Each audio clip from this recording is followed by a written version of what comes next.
And salutations, friends, and welcome back. We are back today to discuss this incredible new UFO footage, but calling it new footage would not be entirely accurate. So recently, James Fox was on Joe Rogan, and quite suspiciously, I think, was promoting this incredible footage. Now, ordinarily, I would not be at all concerned with anything that Mr. James Fox says. It's no secret. He blocked me on Twitter because I said his last movie sucked, and it did. For those unaware, James Fox has been selling the vagina alien story. I know it's for Virginha. Sounds like a vagina alien to me. Um, this man has been selling the same story for decades. He didn't prove that the story was true the first time he sold it, the second time he sold it, or this last big money grab, in which the only evidence that he has apparently been able to find, new evidence, was an anonymous so-called military whistleblower who no one is allowed to interview, no one is even allowed to know his name, and other anonymous sources. I believe he used something like 3 or 4 new anonymous sources, reinforcing the story that he has been selling for decades. But I'm pretty sure everyone already knows how I feel about anonymous sources. Listen, if a real journalist of renown is forced to use have somebody remain anonymous, okay.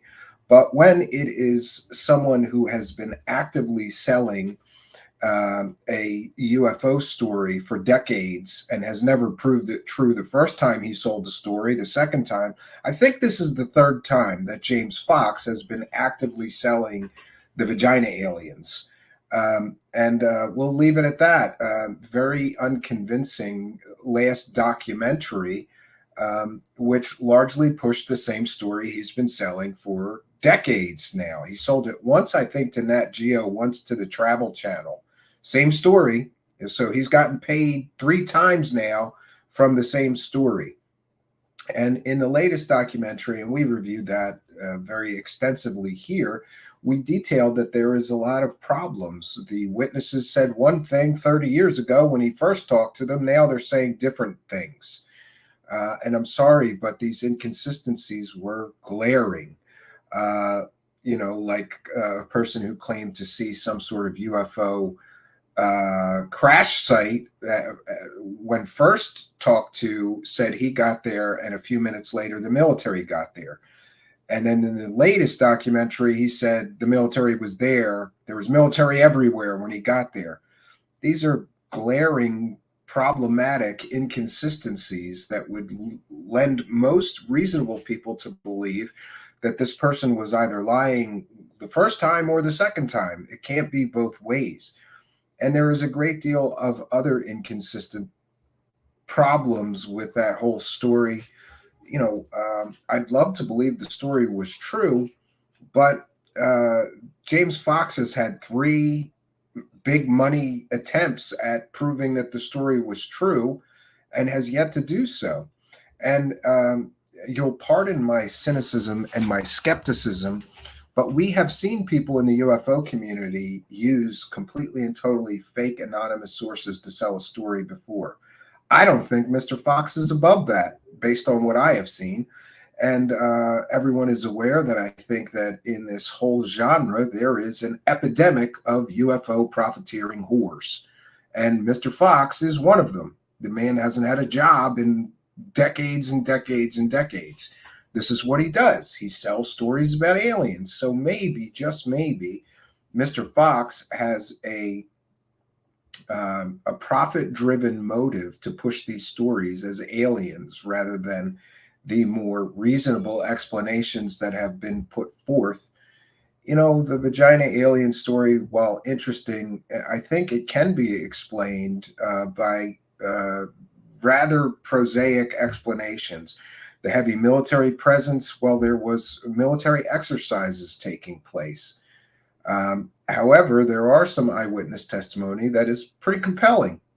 But in 30 years or decades at least, Mr. Fox has sold this story multiple times to multiple outlets, including this latest film.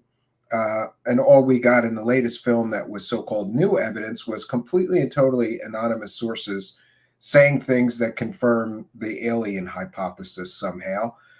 We got a lot of talk about this alien at a hospital, but we don't have any on the record statements from doctors or nurses or anybody that worked at the hospital who saw these so called alien creatures. I'm unconvinced.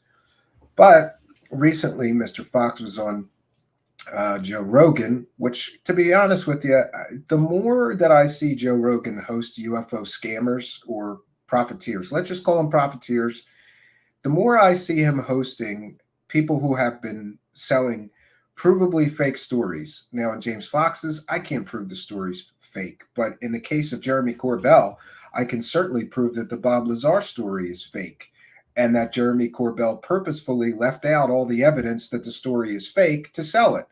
So Joe Rogan, while once being very, very skeptical, pardon me, of all of the claims made by, Bigfoot people or UFO people, um, he once had a show where he was incredibly skeptical about these things. That turns into, if it gets clicks, I'll host them. And, that's extremely problematic. And while I'm okay with Joe Rogan hosting anybody he wants to host, what I would say is it would be fair of Joe Rogan, if you're going to have Jeremy Corbell telling everybody this is a real story and have Bob Lazar having migraine headaches, unable to answer questions, needing Jeremy Corbell to, handle him, great. But have somebody that is going to give your audience the whole story, not just half of it. And that's what Jeremy Corbell does. Let's be clear. He sells garbage because he does the lie by omission. Same thing George Knapp does. Just leave out all the parts of the story that prove it's a fake story, and that Bob Lazar is a convicted pimp fake scientist who never was a real scientist. They leave that out. And Joe Rogan, I think with a huge platform like that, he has an awesome responsibility. If you're going to have UFO scammers on that are selling scammy fake stories for millions of dollars, great. Have somebody come on and give your audience the other half of the story that the scammers leave out on purpose. He doesn't seem to do that. And that's unfortunate. And honestly, I don't even watch Joe Rogan anymore because of this. But I did watch this clip because let's get to this UFO footage. So this has been long rumored, talked about, whispered about.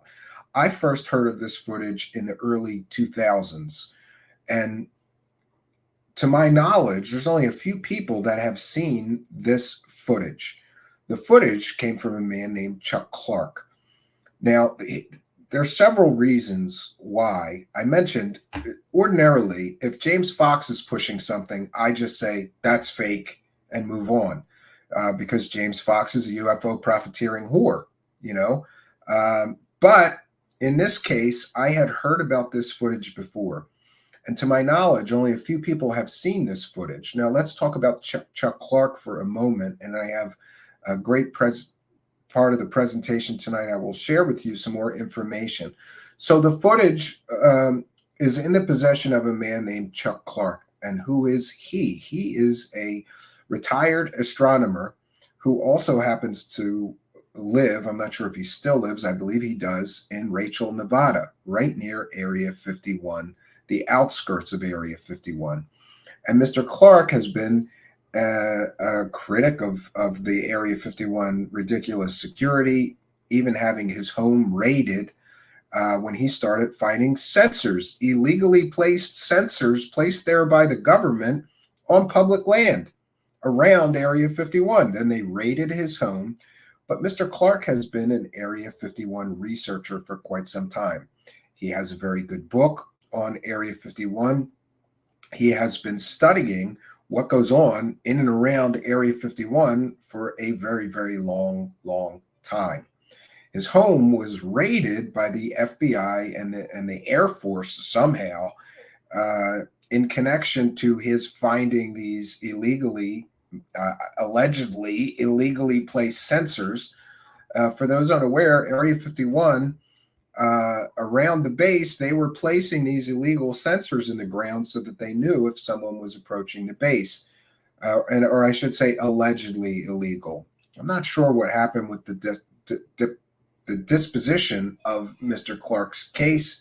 I don't believe he was ever charged, but his home was raided and they confiscated pictures and files and his entire computer at that time. This was several years ago. So, why am I interested in this footage? Two reasons, really. The first is that the footage was given to this Area 51 researcher, Chuck Clark, who, up until this point, has never been one of the people I call UFO profiteering whores. To my knowledge, he's selling a book about Area 51, but he's not cashing in on aliens and flying saucers and the like the usual crowd of the profiteers do. He's not working conventions telling alien stories. He's not making fantastical, unsubstantiated claims. Most of his claims come with evidence of what is happening in and around Area 51. So when we get to the chain of custody, the footage was taken by someone who then gave a copy to this Area 51 researcher. And certainly there's a reason that they did that. And that is that Mr. Clark is a well-known and respected researcher of things happening in and around Area 51. The footage was apparently taken right near the famous mailbox on the outskirts of Area 51. Now, Mr. Clark, up until this point, has been, to me, incredibly credible in the work that he does. I have a piece here that was covered by none other than George Knapp, of course. And that's okay. George Knapp covers Area 51 for that Las Vegas television station.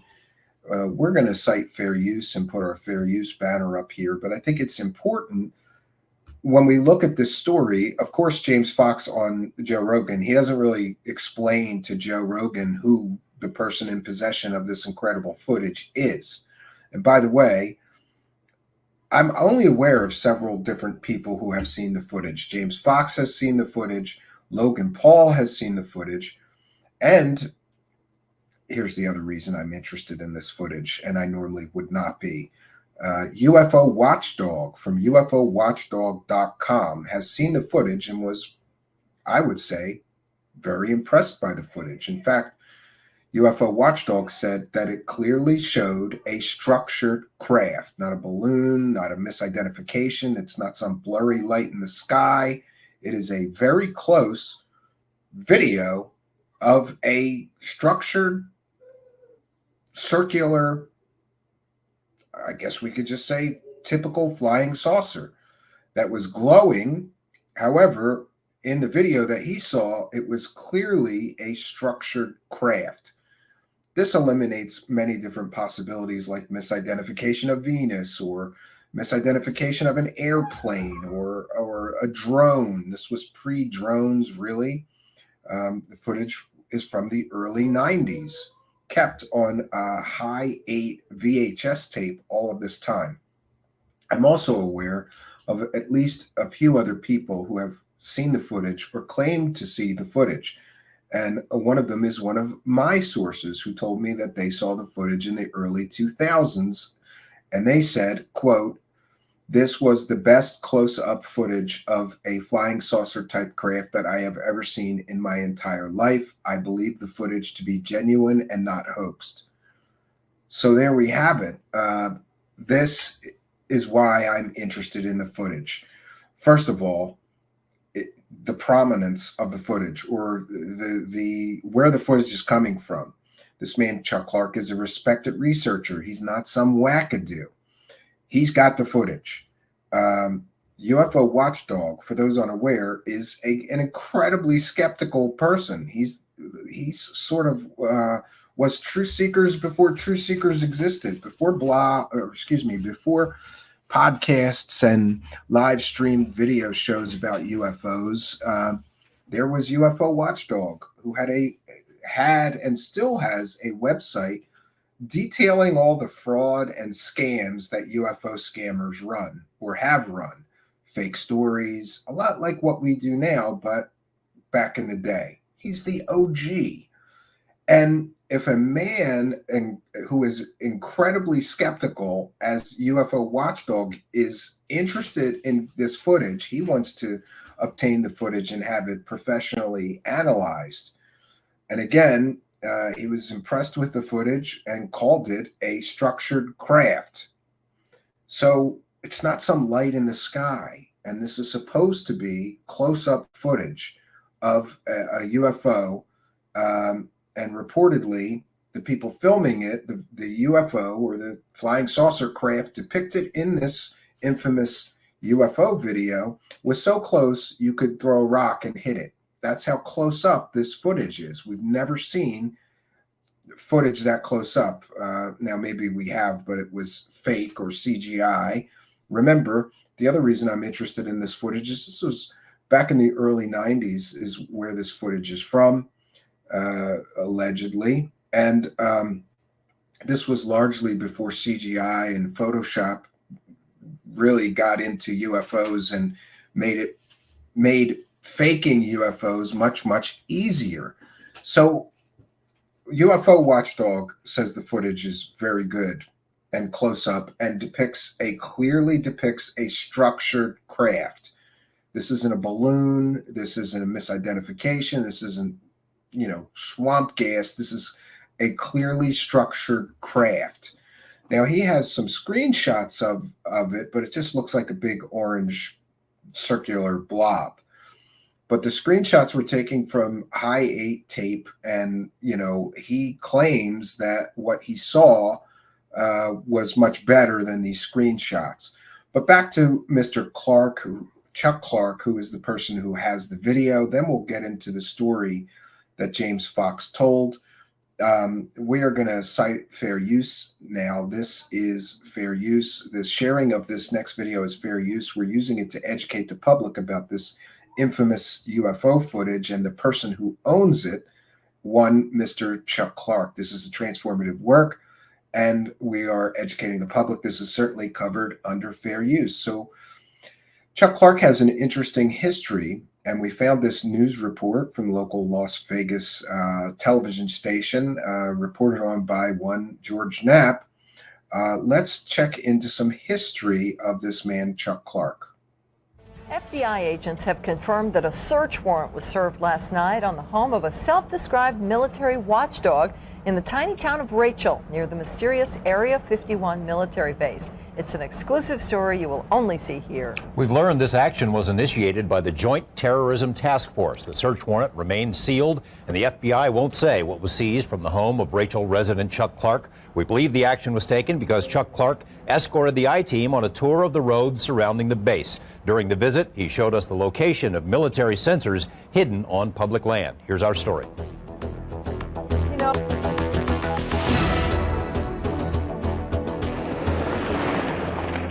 I found 31 or 32 of them so far. Retired astronomer and desert rat Chuck Clark has a new hobby. He's prowled the hills and deserts of Lincoln County for several years now, has photographed exotic aircraft in the skies, and keeps an eye on the top secret base known as Area 51. He's even written a book about the place. Over the past few months, he's discovered the military has been installing secret sensors on public land surrounding the base. Using a frequency counter, he can tell when his vehicle has tripped the sensor. When that happens, he looks for the hard-to-spot wire atop the device. This is our sensor right here. Then he digs them up, takes pictures, and puts them back. There's your transmitter right there. And we'll come around here. And right here will be the time delay unit. And you'll see it's clearly marked U.S. government property. Clark isn't a terrorist or spy, but is angered that hikers, four-wheelers, or photographers, anyone who uses the backcountry, is being monitored by the military on public land, miles from the boundary of the base, a boundary which is clearly marked by ominous signs. It's a little overkill, in my opinion. They have about a 25-mile buffer zone out here, and it's all terrain like this. It gets rougher as you go.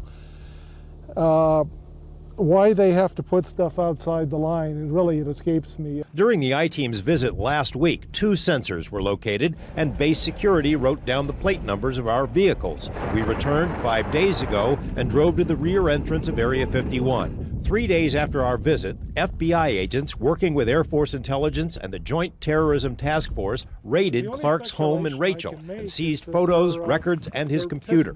Is it legal for anyone to touch military sensors hidden on public land? The government doesn't think so, although Clark hasn't been charged with anything. Is the military trying to silence this outback gadfly? They're sort of paranoid about this location, and I don't see why. We asked the BLM if it's legal for the military to put sensing devices out on public land, but a spokesman couldn't answer our question. Law enforcement sources say that by handling the sensors, the devices become disabled, so it amounts to destruction of government property. As we mentioned, Clark has not been charged. He was out of the state when the warrant was served. Our investigation of the issues involved will continue, and we should emphasize the involvement of the Terrorism Task Force does not mean that terrorism in a classic sense is involved. It's just that these kinds of matters fall under the task force purview. Yeah, a bigger and bigger umbrella it's becoming. Yeah, so interesting history there. Again, one of the reasons that I'm so interested in this footage is if I had taken footage of a close-up UFO right near Area 51, someone like Mr. Clark may be one person that I would give a copy of it to. This man is very well known in the area for studying the Area 51 happenings, what's happening in and around the base. It makes sense that somebody would trust him with a copy of this infamous UFO footage. Now, we're going to leave our fair use banner up. I wanted to just take a moment to share some things with you from UFO Watchdog. Now, James Fox mentioned him, but not by name or, so there are animations floating around, but they are pretty piss poor because they are made from screenshots taken from I believe somebody took a picture of the tape and the craft depicted in the tape from while it was being played on a VHS, from a VHS tape player to an old CRT television.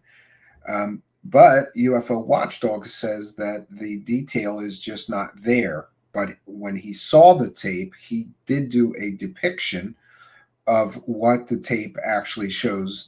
He did a sort of mock-up of what he saw when he saw the tape.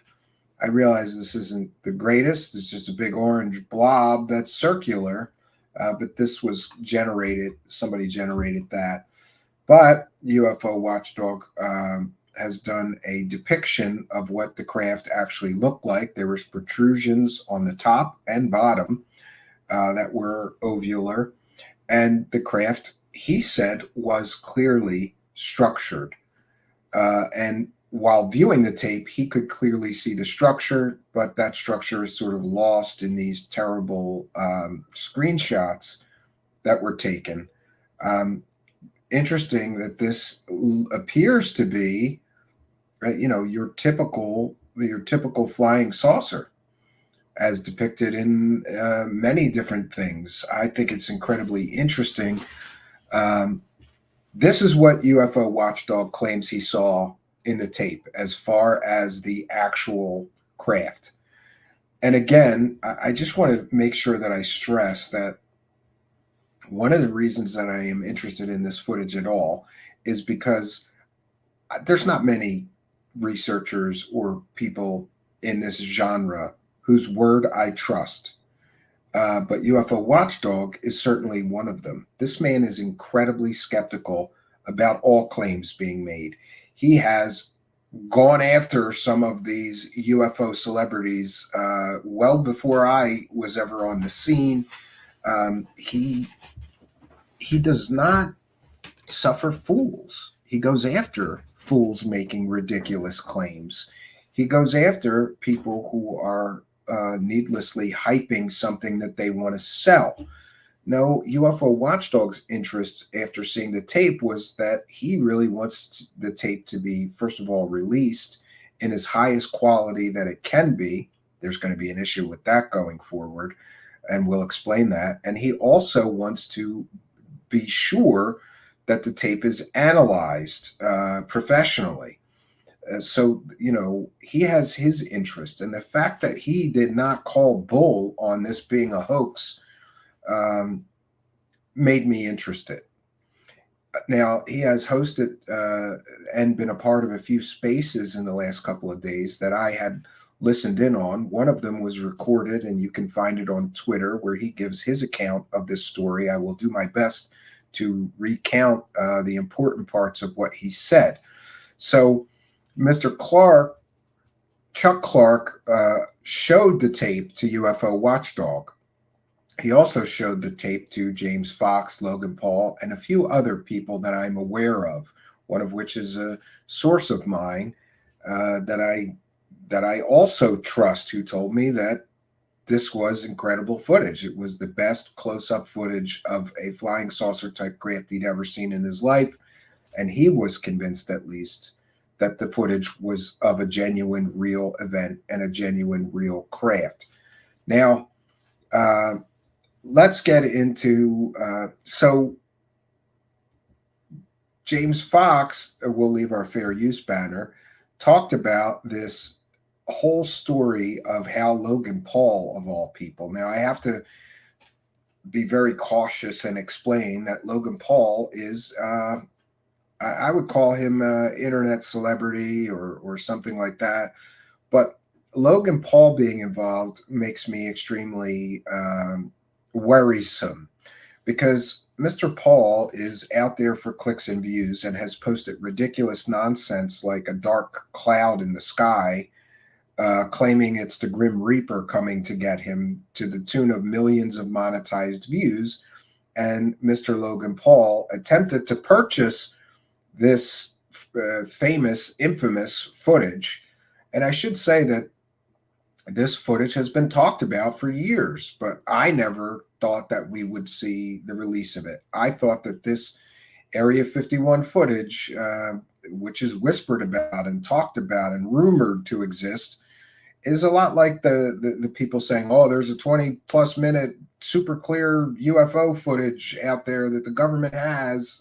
No. I thought this was just another one of those things, a myth, a legend. I never thought that we would actually see the footage, but it appears that one way or the other, we may see this footage soon. So we've got our fair use banner up. I regret that I cannot share video of their conversation from the Joe Rogan show, because Mr. Rogan uses a service company that copyright slams and claims anybody using even a 10-second clip from his show. They don't understand fair use, and I'd rather save myself the paperwork and arguing fair use with Twitter. What we're about to do is certainly fair use, because we are using this clip as a transformative work. We're educating the public about this infamous Area 51 UFO footage that was talked about on the Joe Rogan show. We'll be shedding more light on it besides this, but I thought it important that we go over what James Fox said about the footage and how Logan Paul became involved. And certainly things got slimy as soon as Logan Paul got involved, and we'll get into that, friends. So let's get into this. I just have the audio, and I apologize for that, but you can't play any Joe Rogan clips without getting copyright claims. I'm hopeful that we won't, just for the audio. From Chuck Clark. And I'm back at home in Northern California, and this is kind of a long way away. And he goes, James, I got something you need to see. I said, okay, well, what is it? I can't tell you, but your jaw's going to hit the floor when you see it. I was like, that good? He goes, oh yeah, that good. I said, I'm canceling all my plans, jumped in my car, and I drove straight through to Rachel, Nevada. I get to his house. This must have been, I'm going to guesstimate 95, 94, 95. Get to his house, and he's got a double wide right near the little alien. Yeah, Mr. Clark lives right near the little alien in Nevada, which is famous for UFO. It's sort of a tourist attraction. And he pops in this VHS tape. I was like, And it was like two guys on the quintessential road trip just to Area 50, the surrounding areas, Rachel and the extraterrestrial lonely highway, and they're goofing off the alien, taking videos of each other, just the typical road trip out to Area 51, right? Blair Witch Project. Totally. And then they're goofing off next to the photographs of the alien and the crashed disc, and then they're inside the little alien, and I'm like, okay, where's this going? And all of a sudden, and I saw this with my own eyes, all of a sudden, the car's parked, and it's parked out by the black mailbox in the desert, and it's dusk. The camera is on the armrest between the two seats. And yeah, so just to be clear, the footage was taken right near the infamous mailbox on the outskirts of Area 51, which is another tourist sort of attraction. it's slightly cocked, like it's not level. And it's filming the dashboard and the screen, the windshield. And there's two guys in there sounding like, you can't see them, sounding like they're trying to crawl under the seats. I mean, they're freaking out. And then one of them goes, it's over the top of us. It's over the top of us. I'm like, damn, what is this video? Like, what am I, then all of a sudden the car lights up on the inside, but the source of light is above it. Like, if you can imagine, I've never seen anything like this. If you could put a pendulum with a light source above a vehicle, like above the car, like this, but very slow and fluid motion, like rocking back and forth, the shadows and the lights on the inside of the car are doing this really eerily. You've never seen anything like it. I'm looking like, my God, what is going on?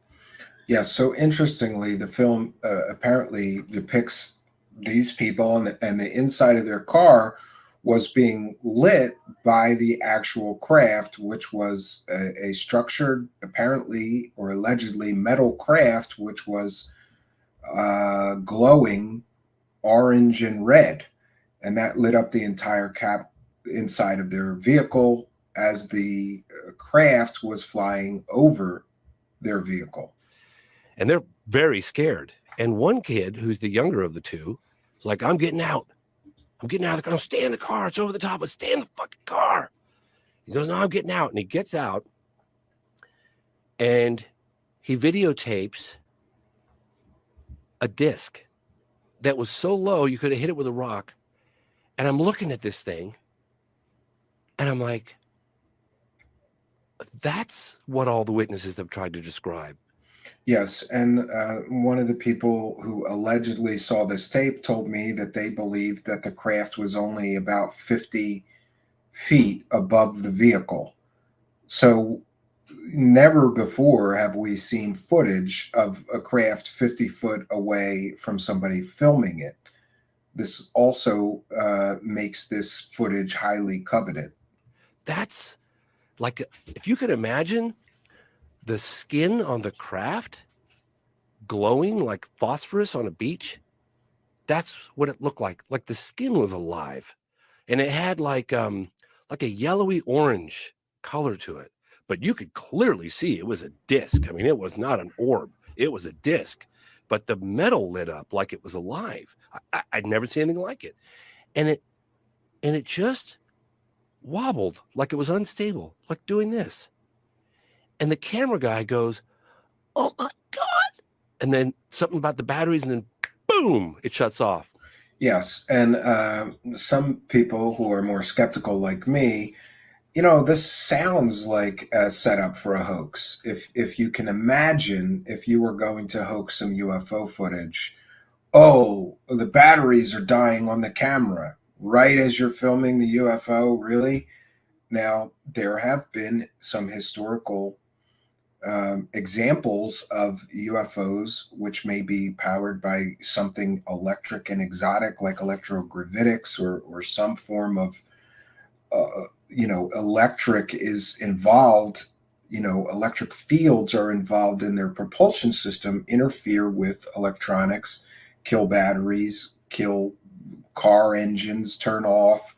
There has been various examples of this. So it may be that the craft somehow affected the batteries in their cameras, However, that also sounds like a setup to a hoax, as does let's show us, all around Area 51 before we get to the money shot, right? I looked over at Chuck Clark. I said, this is the video everyone's been waiting for. Unbelievable. How do you know this is real? Because If it's not real, all my BS meters are going off right now. Good. Fair enough. I get it. Well, good for Joe Rogan, because there's no, without the tape, it's very difficult. And this gets into trust me, dude. I saw the tape, and trust me, dude. But the problem is, UFO Watchdog saw the tape, and maybe not quite as animatedly impressed by the footage as Mr. Fox. But UFO Watchdog was impressed by the footage, and he said it was clearly a structured craft. So, I understand that every person interested in UFOs really wants to see this footage. And in fact, people are demanding right now, that Mr. Clark release the footage, or that Logan Paul, who got his own sort of illegal copy of the footage by nefarious means, right, and deceptive means. He used a hidden camera when he went in to watch the footage. People are demanding that this footage be released. And I, for one, would just like to say that no one owes you anything. If the man who owns the film, Mr. Chuck Clark, doesn't want to release it publicly, he has the right to not release it publicly. If Mr. Chuck Clark wants to get, I don't know, $500,000 for that footage, then good for him. He has the right to do that. No one, I see all these people demanding he has to release it. He must release it. He owes this, and that. No. If I own footage of something, I decide when and if it gets released, not people on the internet. But people are demanding he release the footage. Fair enough. I saw this video with my own eyes. Of course. Yeah. It's a video, though. It's a video, for sure. No question And about you it. know they make fake videos. Absolutely. It was 1995, and they could have. But why wouldn't... 1995 is harder. Yeah. But why? It's never been released to the public. Why would you create a fake video? What year did you see it? I saw it like 95. And so it's out there somewhere. No, it's not. It's in Chuck Clark's got a copy of it. The story continues. No, but I mean, someone has it. Oh, yeah. Oh, absolutely. I mean, in fact... Yeah, the only person known to have a copy, well, until Logan Paul got involved with his slimy self, the only person known to have a copy of this video is Chuck Clark. And we'll hear how Logan Paul got his illegal copy in a moment. If those two boys that shot it are out there, please come forward. Like, please.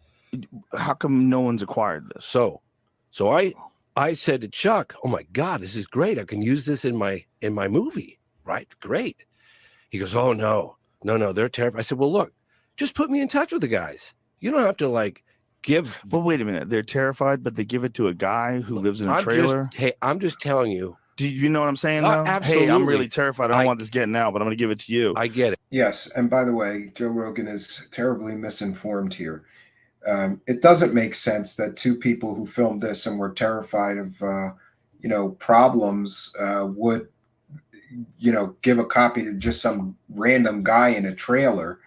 I don't think Mr. Fox explained enough that Chuck Clark is a respected Area 51 researcher. So it does make sense that somebody who filmed that in or around Area 51 would give a copy to him. A guy who lives in a trailer. I get it. What does this guy do for a living? He was a former military guy, and he's retired. But just a retired military guy for a minute trailer. This guy's a Fed. So that he doesn't even live there. But no, he probably put on some fucking overalls so the story to hang out with you. The story Is gets his better. name Ray Epps? I know, Joe. Believe me, I get it. But the story gets better. Okay, so sit tight. Okay. Because I went on a couple of podcasts and I said, screw it. I don't care anymore. I saw this video. I'm going to start talking about it. Chuck Clark said, if you ask me again after like 10 years or 12 years, I'm never talking to you again. So I was like, I, of course, asked him again. I said, I'll give you 30 grand for the video. And he's not talking to me. So I went on like Concrete Podcast. This will tell you how valuable that footage may be, and Mr. Clark may be aware that the footage is indeed that valuable, because people have offered him a lot of money, including James Fox, and we'll hear Logan Paul's offer of $100,000 was equally not satisfactory to Mr. Clark, who declined to sell the footage to either James Fox for $30,000 or allegedly to sell it to Logan Paul for $100,000. And that's coming up. And I went on this guy, Julian Dorian's podcast, and I went on a bunch of other podcasts, and I gave the whole story. Let's let somebody else pick up the ball and run with it. I'm just telling you what I saw, okay? I get contacted a couple of years ago by a guy who goes, I saw that video too. Then another guy contacts me, and he goes, I'm a private investigator. I find people. I said, well, his name's Chuck Clark. And the person, by the way, who contacted James Fox and told him I saw that video too was none other than UFO Watchdog. Go to it. So he finds him. Right at that time, I'm going on the Impulsive podcast with Logan Paul. And I tell Logan Paul the story, and he has exactly the same response you have. And I don't blame you, okay? I'm not here to convince anybody of anything. I'm just telling you what I saw. It was very impressive what I saw. Very impressive. If it was a fake, my God, that was well done. Better, I mean, he should be making movies with Spielberg. Yeah, and just to be clear, it could still be a hoax. People have made incredibly good hoaxes. Look at Alien Autopsy, which made millions and millions of dollars. That was an incredibly well done hoax. And people said the same thing about that before it was revealed to be a hoax. If this is a fake, those guys should be working in Hollywood. And,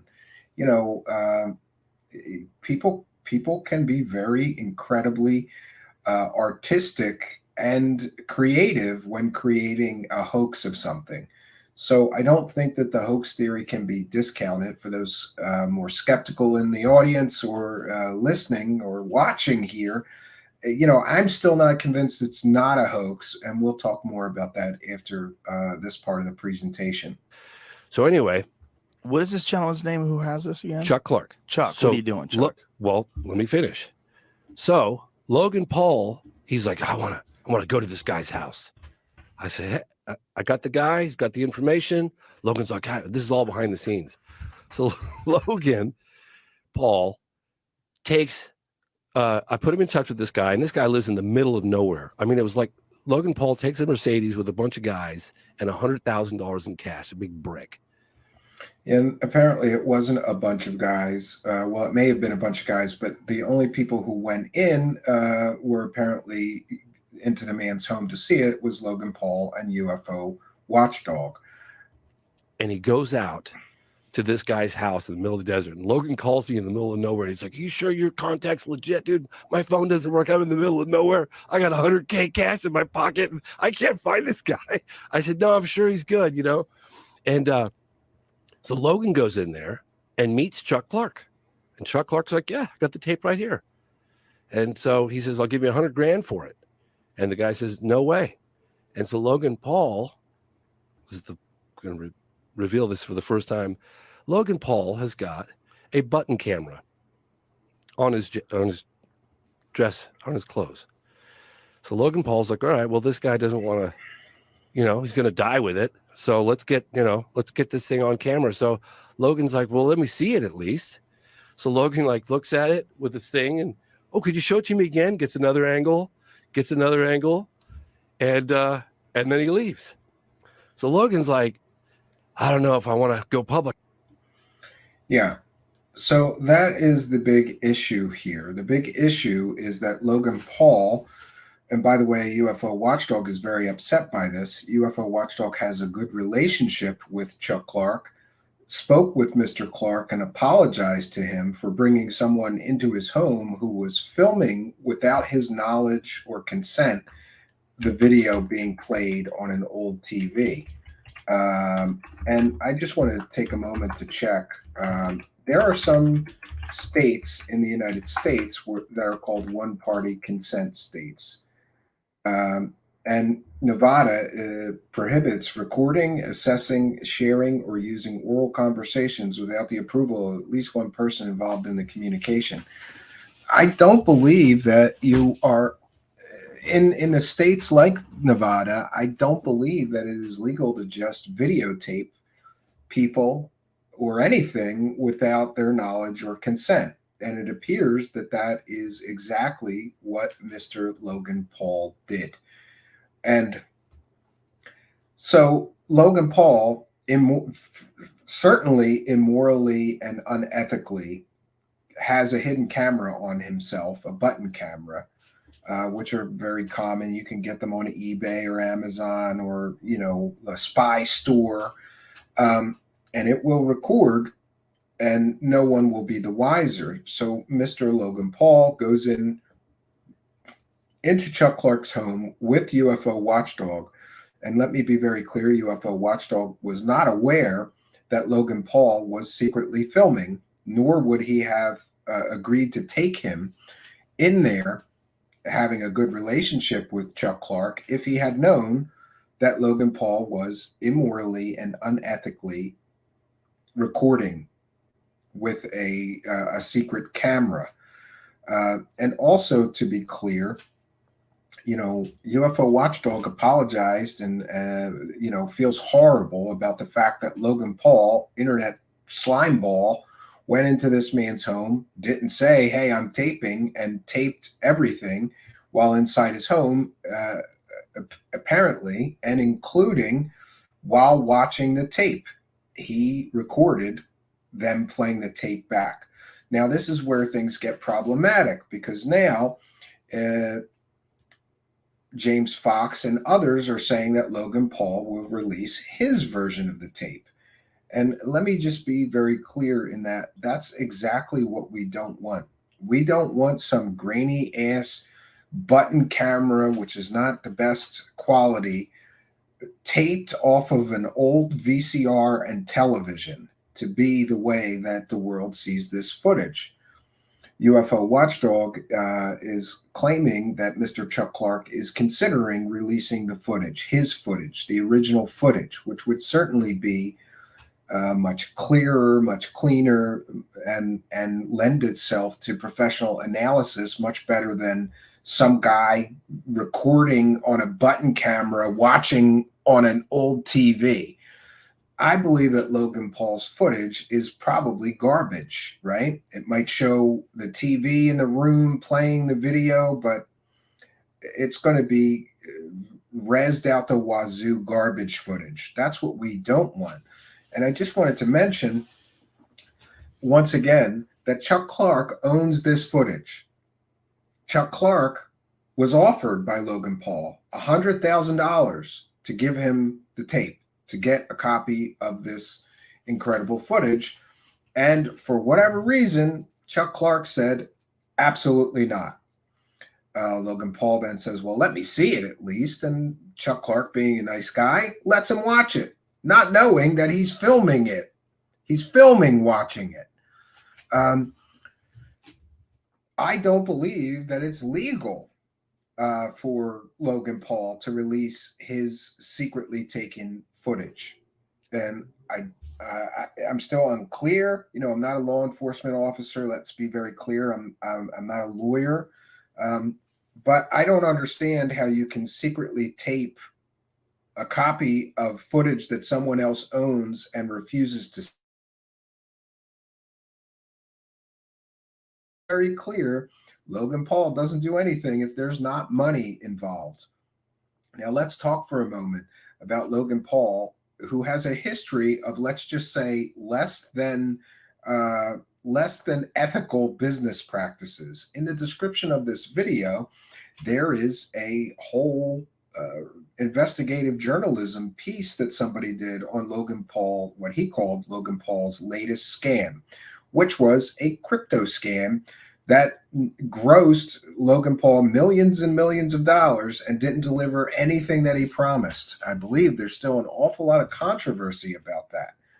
So what we have here is Logan Paul now saying, well, maybe I'll release my version of this footage, which may be a gray area, but I don't understand how legally he can release footage that he doesn't own, that he illegally taped off of somebody's television.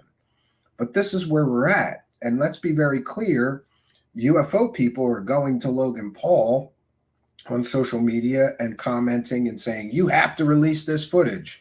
Well, it may be illegal for him to release that footage, his version of the copied footage that most people would say it's certainly not moral to do that, to record people without their knowledge or to record footage without their knowledge.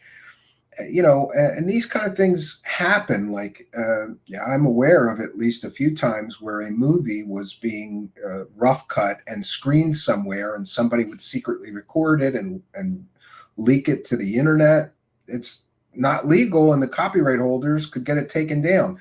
Now, in this case, the tape's not copywritten, but to my knowledge, but it's owned. Somebody owns that footage, and that person's name is Chuck Clark. He has the right to decide whether to sell the footage to somebody who's going to use it for profit or not.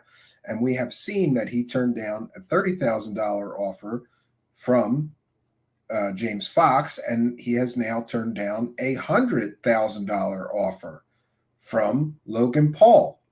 So for Logan Paul to attempt to buy the footage for $100,000, the guy says no, and he tapes it and releases it anyway. I think that Logan Paul is not going to do this.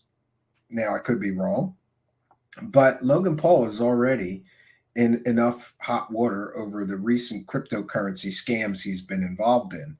And I don't think that he wants to welcome further law enforcement scrutiny of his business practices. That's just my take on things. I could be wrong, because never underestimate a YouTuber out to get clicks and views. We have seen what people are willing to do. And it is really, really, slimy, this world of YouTube. Get the views. Who cares what you have to do? We've literally seen people film dead bodies and put it on YouTube because they knew it would get a lot of clicks and views. People are willing to do anything to get the clicks and views. So is Logan Paul going to release that footage anyway? Well, he might, but I don't think that he's going to, given that he's got enough problems, perhaps with law enforcement looking into his business practices right now. So the ideal situation really would be that Mr. Clark release his original footage. However, I got a problem with this too, because if Mr. Clark is sort of forced to release his footage because Logan Paul is threatening to release his piss poor, illegally taped version of the footage, that is really, really despicable and slimy. And, quite honestly, if James Fox and Logan Paul both tried to purchase this footage and were told no, then Mr. Clark should have the right to not release the footage. He should have the right to not sell the footage. And James Fox promoting this on Joe Rogan makes me wonder, what financial motive does he have? Is it really just that he wants to see the footage put out in the public, and getting Logan Paul involved, and then Logan Paul does something despicable and slimy, like tape it without the man's knowledge, consent, or permission, and then to promote it, these two people, James Fox and Logan Paul, are essentially forcing Mr. Clark to make a decision. Should he continue to withhold the footage, or should he put it out? Or Logan Paul is going to put out his piss poor, grainy ass, illegally taped version of this footage, which is going to be terrible and will certainly not help anything. So again, I don't know what's going to happen here. Oh, I would like to talk a little bit about UFO Watchdog and some of the things that he talked about in his spaces. Apparently, at least one of the people involved in the original taping of this UFO is now deceased. So that's problematic. And we have heard, the batteries are dying, and then the tape cuts out. And also Logan Paul and James Fox's involvement in this makes me worry that this is just hoax footage. Maybe there is a reason. Now, I just want to go over a few things. First of all, the footage was taken in 1995, And for people to say that you can't use CGI in 1995 would not be entirely accurate. For those unaware, I am a big fan of something called a Commodore Amiga computer.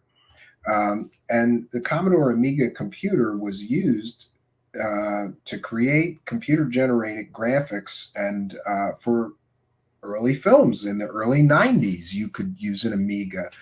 So could a fake UFO and different light sources and things be added to a VHS tape in 1995? The answer is undoubtedly yes. Those listening to the show may have heard of a science fiction series called Babylon 5, which premiered in the United States on January 26, 1994, and ran for 5 22-episode seasons. So it ran from 1994 until 1999. And that entire time, all of the space battles and many of the spaceships and things that you saw on Babylon 5 were generated on a Commodore Amiga computer and something called a video toaster. The early software used was something called Lightwave, which could generate 3D models and frame-by-frame render, for the time, high-quality computer-generated graphics, which could be mixed with video sources like VHS recorded, works. Also, apparently, the footage was originally recorded on high 8 VHS tape. And that's good news if the original footage gets released. And I just want to mention that the high 8 format of VHS was not as bad as normal VHS. This was a format put out by Sony, and it used 8mm cassettes with metal evaporated or metal particle tape. Introduced in the early 1990s, and it had 400 lines of resolution. High 8 was an improvement over the original 270 line Video 8 format, as well as VHS. So, VHS is bad as far as quality. VHS-C slightly better.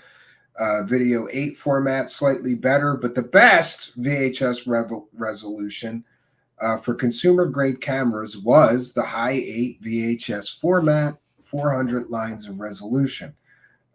Much, much better clarity videos could be taken. And I remember, because I had one of those cameras, I started making videos ages ago, back in the Stone Age. The first camera that I had, well, first I had a film camera. I had an 8mm film camera for a while, but that was, my dad was into 8 and 16mm film cameras. And, you would tape, I think, 8 minutes of something or 10 minutes of something on that film camera, and then you had to send it away for processing, and then you can only watch it on a video projector. And next I got a full-size VHS camcorder, because by then people were upgrading to the smaller ones, VHS-C. So the first video camera I ever owned was a full-size VHS video camera.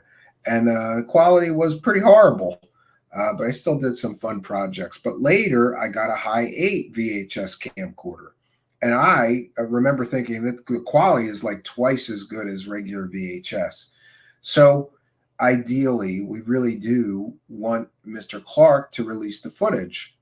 I'm going to talk to UFO Watchdog, because if Mr. Clark releases this footage, he should be compensated. This man turned down a $100,000 offer on the footage. Now people just want him to put it on the internet for free, right? He turned down a $30,000 offer for this footage. People just want him to put it out for free. So I don't know. The only idea that I had is to try to crowdfund this. What if there was a GoFundMe with $125,000 or $150,000 that would go to Mr. Clark for releasing the footage open source and letting everybody see it, analyze it, and experience it? If this footage is this good, it could be a real game changer, and it could be incredibly historic in the world of UFOs. I want to see Mr. Clark release his footage. Now, will I watch Logan Paul's garbage footage if he releases it? Of course I will. If that's all that we get, I'm going to watch it. However, it would be so much better if Mr. Clark would release a high quality copy, or a one-to-one digitization. And by the way, I could go there and he could play that VHS tape into my laptop, and I could digitize it at the highest frame rates and the highest quality that we could possibly get from any sort of VHS tape. I'm willing to go there and do that to get the very best version of this released digitally that we could possibly get. But again, my problem is that Mr. Clark turned down $130,000 already. So how much is he going to want? How much should he get for the footage? Let me know what you think in the comments or in the live chat. What is footage of a close-up UFO taken over Area 51 worth? Now, I'm sure that there are some crafty people, producers, right? Like Bob Kiviat, who produced the alien autopsy video. He could probably take that video, make a documentary about it, and generate $1 million easily. So certainly, Mr. Clark is owed some compensation. He owns it. And he should have the right to decide whether to release it at all or how much money he wants to release it. And this is where we get into this huge problem, because Logan Paul, James Fox just went on the biggest podcast in the world, right? And told this whole story. And now, because of that, thanks, James Fox, everybody is demanding that this footage just be released for free. And James Fox had his opportunity to buy it. Maybe he should have upped his offer if $30,000 wasn't enough. But we have seen that Logan Paul offered $100,000, still not enough. And that is interesting. It makes me wonder exactly how much money does Mr. Clark think. But again, a good producer could probably make millions out of that footage done the right way. So sure, the guy should get paid. But I keep seeing all these people demanding the release of the footage. He turned down $100,000. Are you going to pay him $150K? Maybe he will release the footage. Now, let's get into the problems of the video. The problems that I see so far for the video are that the chain of custody is a problem. I'm not aware if people know the names of the people who actually recorded the video. So who recorded it? Were they credible people? Quite often in stories like this, we may find out that the people who recorded it were two film students. That would certainly blow to shit any hope that this is not a hoax, right? I think that we need more information. Who filmed the video? What day, time, night was it filmed, so that we can have historical information on the date and time that it was filmed, and we really need all the information that we can. Now, according to UFO Watchdog, I believe the person who filmed the video is now deceased, and his family didn't know anything about it, according to UFO Watchdog. That is extremely problematic. If you filmed this incredible UFO, you're not going to tell your family about it. So I think we need an awful lot more research when it comes to this footage, the chain of custody. And also of concern to me is that VHS tape does not last forever. And I'm hoping that Mr. Clark has at least digitized the footage with a high quality analog to digital video converter, so that we're not losing things. The tape's not going to last forever. So my concern is that the tape be preserved, that the tape be, digitally transferred at the highest quality settings that it can be, so that we get every speck of data that we can out of the footage. I'm hopeful that Mr. Clark is going to release the footage. And in fact, a UFO watchdog in these spaces is saying that he believes he's leaning towards releasing it. I don't have an ETA, but I want to caution everybody who wants to see it to wait and watch, and hopefully this footage will be released. You know, on the point of it not being a hoax, we need more information before that determination can be made, and certainly the footage must be analyzed. There are telltale signs of early CGI. If it is early CGI, we'll be able to tell. But according to UFO Watchdog, it appeared to be a structured craft flying in the sky. Just incredible footage. And this footage has been rumored to exist. People whisper about this footage. People have talked about this footage for quite some time. I'm aware of people who claim to have seen it, some of which I believe. I'm aware of other people who are suddenly claiming that they saw it too after this Joe Rogan, which I'm a little more suspicious of those claims. But this is where we're at, and this is where we find ourselves. Now, I will be doing an update. We're going to try to speak with UFO Watchdog. In fact, we're going to try to get him to be a guest here to shed a little more light on this story. And I'm told that UFO Watchdog is still in contact with Mr. Chuck Clark. So we're going to be asking if we can get an interview with Chuck Clark as well to determine how he feels about releasing the footage, if that's within the realm of possibility, as many are saying, or not. And as we get more information, I will continue to update all of you. So we'll take some comments and questions from the live chat. We want to thank My Flock is Everywhere for a 99-cent super sticker and for being a channel member. Thank you for your kindness, generosity, and support. And I'm going to race through the live chat from the beginning right now, so bear with me as we check for other super chats to read. For those unaware, we read every single one. And we thank you all for your kindness, generosity, and support of the show. Almost there. And in the meantime, if you have comments or questions for me, please put them in all capital letters, and I would be happy to read them. And also, 1 second, I just want to take a moment to correct an error. We also read all the PayPal pledges. But on the last show, I forgot to... 1 second. I forgot to read the PayPal pledges. So we're a few behind in that. Let me read those off. And for those unaware, if you send a PayPal, you can simply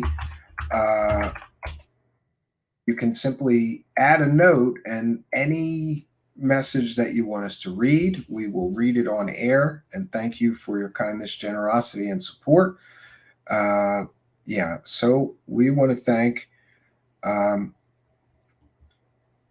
Sandra for a kind and generous $12.70 PayPal pledge, who says, keep up the good work from sunny Washington.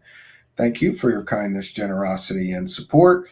And we want to thank Carolyn, sweet Caroline, for a kind and generous $20. And we want to thank Dwayne for kind and generous, 1 second, let me pull this one up here. Kind and generous $12.89 super chat. Thank you, Dwayne. No message included. And we want to thank the MVP of PayPal pledges, Sweet Caroline, for a kind and generous $30 PayPal, who just says simply, praise the cash. Thank you all for your kindness, generosity, and support. So we'll take some comments and questions from the live chat. Ardent Paranormal is reminding people better than I do that you can buy some merchandise to support the show. There's an Amazon store that ships very quick, but if the Amazon store won't ship where you live, use the second link, which is the Redbubble store. Mr. Warrener, I think that was in June of 2003. The FBI raided his home, and there have been several raids on Chuck Clark's home. For different reasons, I believe. Sweet Caroline is here helping to praise the cash, right? Steve Goldman, pardon me, is saying we need an Anjali-led expedition to get the tape, I believe. John Griffin says, Watchdog says it's interesting. Isn't that enough? Yeah, when someone as skeptical as him is very, very, very interested in this footage, I suddenly am very, very, very interested in this footage as well. He's one of the few people that have seen it. I trust that what he is saying and putting forth as far as information about what he saw is accurate. UFO Watchdog has never been monetized, right? He's not selling you anything. So when he says the footage is impressive or that the footage clearly depicts structured craft, that's worth taking notice of. And this is why I want to see the footage now, because besides UFO Watchdog, there's someone else that I trust that told me that they saw the footage and that it was, in his words, incredible. The most incredible UFO footage he has ever seen. And part of me, if people think that I'm hyping this, I don't mean to. I'm just repeating what people have said who have seen this. Rodrigo is here. And by the way, Rodrigo is going to be our musical guest this evening. And thank you, says great album, Steve. For those unaware, it's the Phoenix Files, and you can listen to the pre-release of the album for free here. And Rodrigo is part of Anomaly, a music project, and we're going to be playing his music video, The Truth Is Out There. And we thank him for his kindness. Okay, Philharmonica says, I want to get a Truthseekers logo tee and we'll wear it proudly. Thank you, Philharmonica. I hope that you do. And that also helps us to praise the cash. Oh, I'm sorry. The middleman has died, not the two witnesses. I thought it was the cameraman, Charlie Weiser. I will clarify with him just to be sure. I should have done that before broadcast.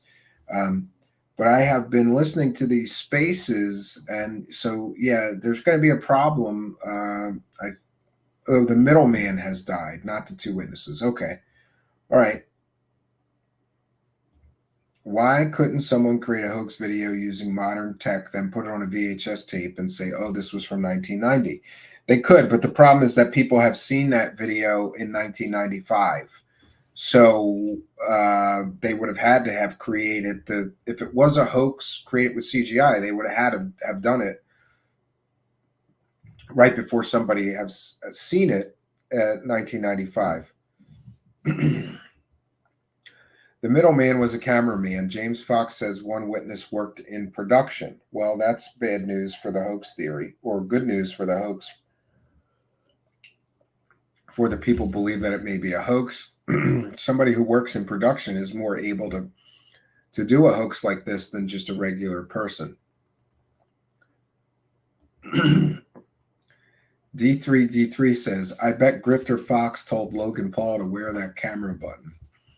Could be. I mean, I don't trust those two guys. That's what makes me very, what I would say is cautiously optimistic about this footage. And that is that it comes from, those guys are pushing it, right? Okay, then stop saying it was made in a basement and it's definitely a hoax. Yeah, we don't know that it's definitely a hoax. And I don't like when people jump the gun, right? Wait, how old is the footage? 1990s. So I bet, yeah. Okay. Yeah, I'm not sure who was saying it's definitely a hoax, right?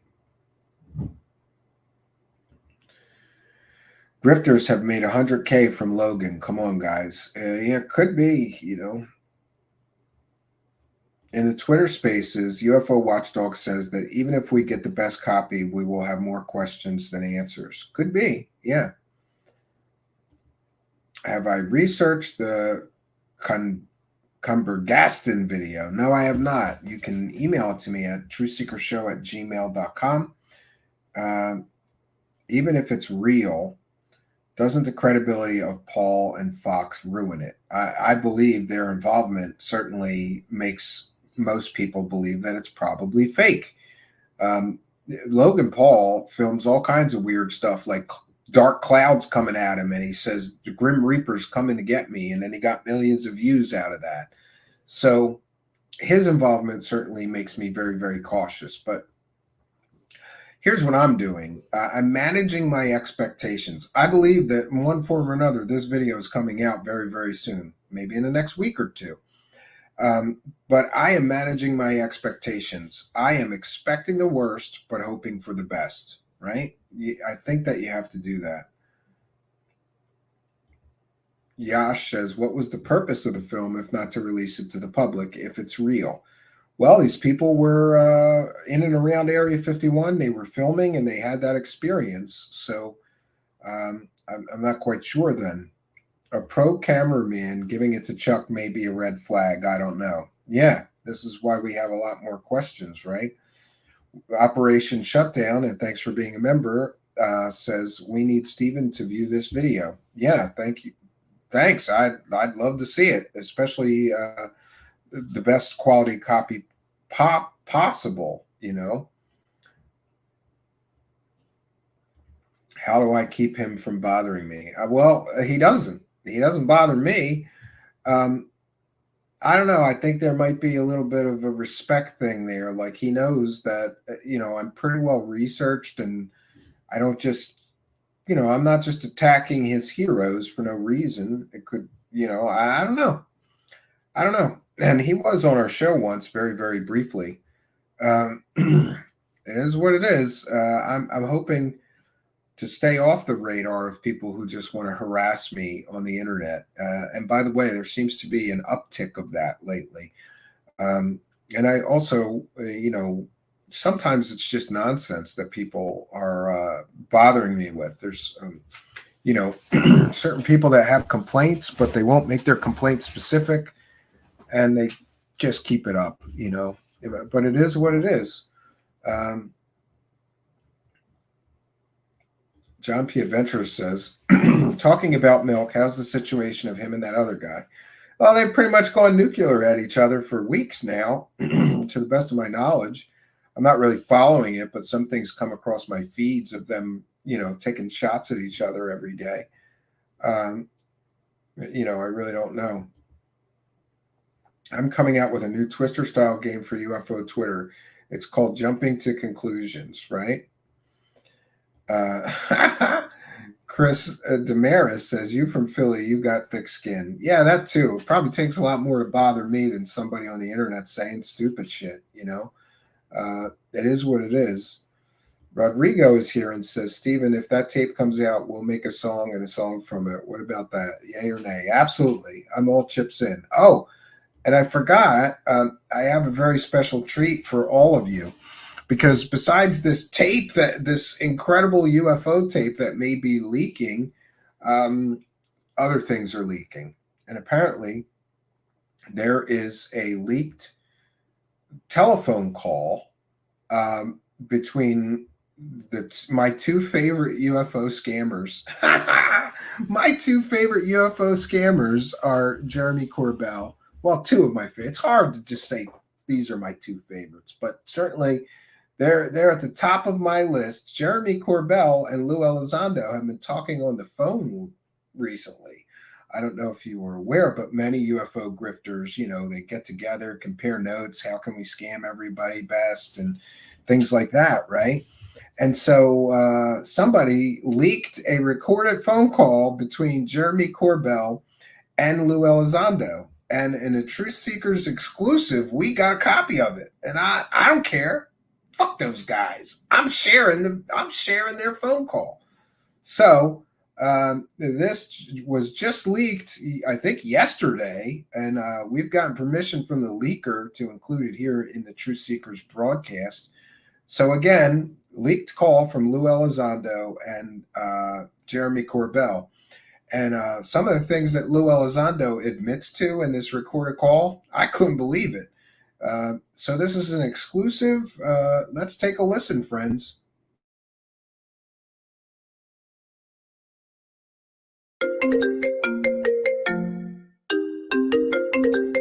Yellow. Jeremy, it's Papa Lou. Oh, hey, dude, man. So, like, whoa, man, this is like so crazy because, like, man, I was thinking, man, like aliens are so cool. And like, you dude, you used to work with aliens, man. And so like, I was thinking about, I was thinking about like you, because you were at like A-tip, dude. Well, not officially, but whatever, man, that doesn't matter. Anyways, crazy, man. I mean, crazy. Am I right or am I right? Why aren't you talking, my dude? Am I rambling again? Because if I'm rambling, it could possibly be my UAP anxiety, or it could be the mushrooms. Okay, so like I know you hate when I ramble, so I'm going to just stop talking because I'm not going to lie. That last camping trip, dude, unfucking acceptable. I know I wouldn't stop rambling about the Baghdad Phantom, but like, you didn't need to beat the living shit out of me in front of everyone. Not cool. Okay? Anyways, what was I talking about? Shit. I'm like freaking 3 weed brownies into the unicorn pit, and I need you, my dude.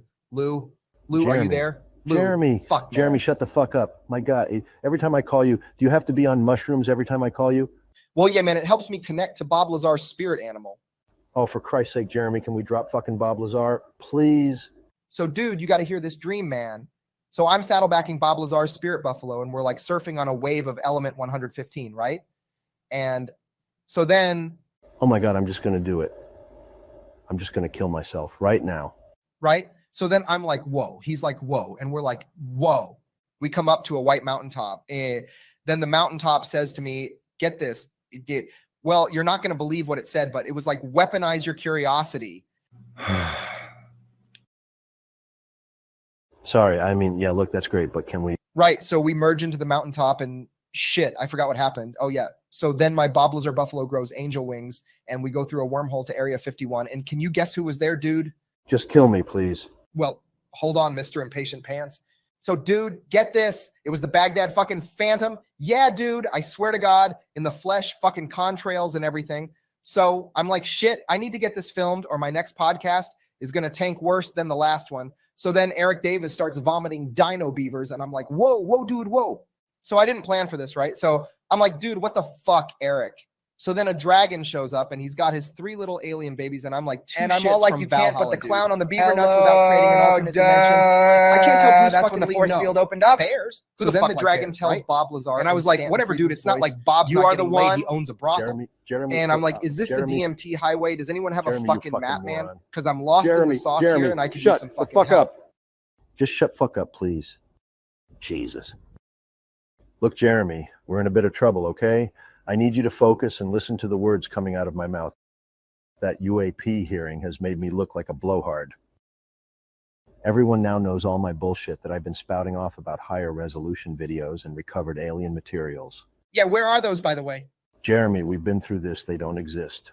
Oh, that's right. You're full of shit. I've got Mick West debunking every video I stole from the Pentagon. Simultaneously, I have Lou reviews outing my private texts where I lied about the Felon 5. On top of that, every fucking week, UFO Judas trolls the shit out of me with his videos. It's all falling apart, Jeremy. No matter how much I promote myself on sock puppet accounts, people are losing their faith. I'm losing control of the narrative. Can you imagine how bad it will get when my useful little idiot King Milkfart finds out I've deceived him? The trolling will never end from that twit. Jeremy, I've tried everything. I've gone silent off Twitter, hoping this whole thing goes away, but it doesn't. Lou Angeles, just when I think he's gone, he comes back to haunt me. Just thinking about him scares the shit out of me. Then you have Mick West, he's even scarier. My God, the terror of it all. I'm going to have a goddamn nervous breakdown. Jesus, hang on, Jeremy. Let me pop a Xanax.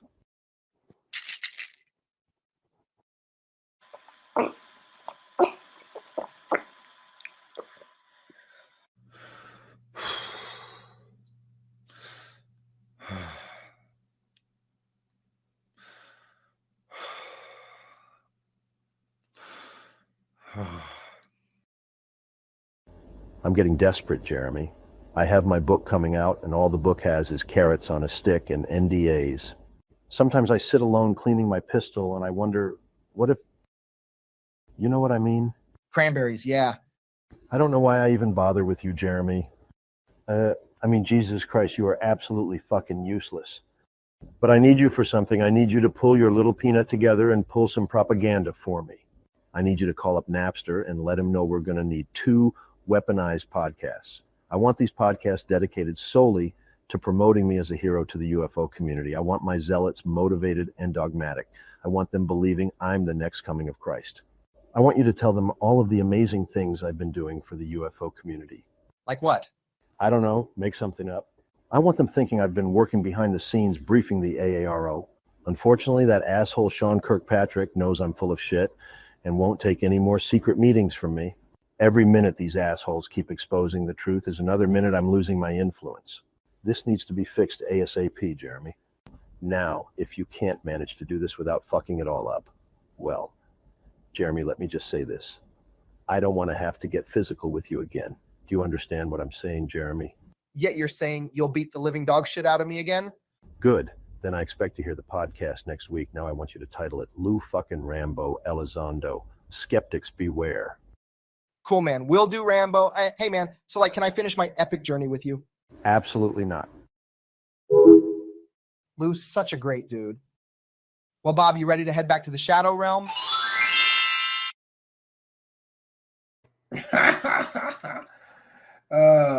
Yeah, pretty amazing phone call leaked onto the internet yesterday, I believe. Lou Rambo Elizondo, right? What can you say, friends? What can you say? But it's pretty funny that Mr. Lou Elizondo, it keeps getting these hits, right? He's got a book to sell, and all of these things that are happening are really not helping him to, publicize why people should buy a book from a fake Pentagon UFO program manager for a program that never existed except in his imagination. And yeah, we've been over all of this. So I also want to, we were going to be bringing back playing a musical guest, and but I haven't had new ones, and I hate to keep playing the same songs, that we have been playing. I want to thank everybody who has sent me a music video or music that they would allow us to use here as a musical guest. And we thank all of you.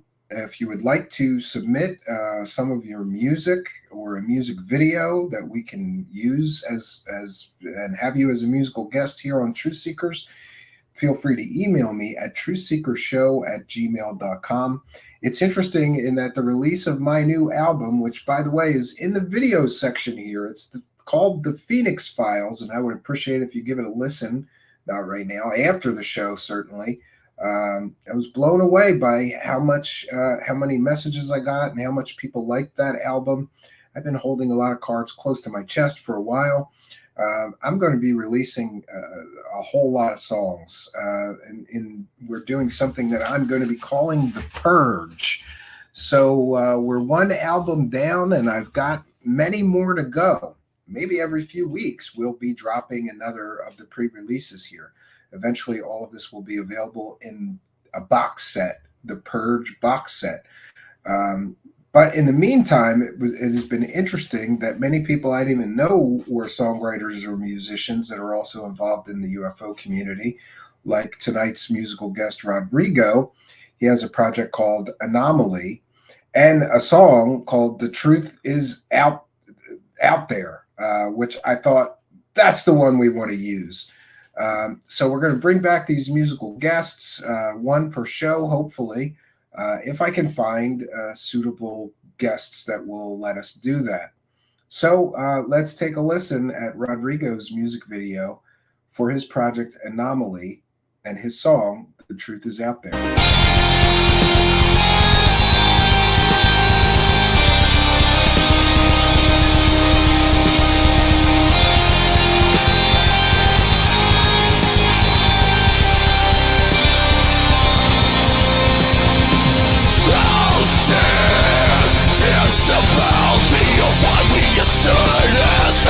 For our fantasies, must take it, rough shape and lurking before your eyes.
defines a re-engagement with the skies. Mystify, redesign, a reenactment for our lives.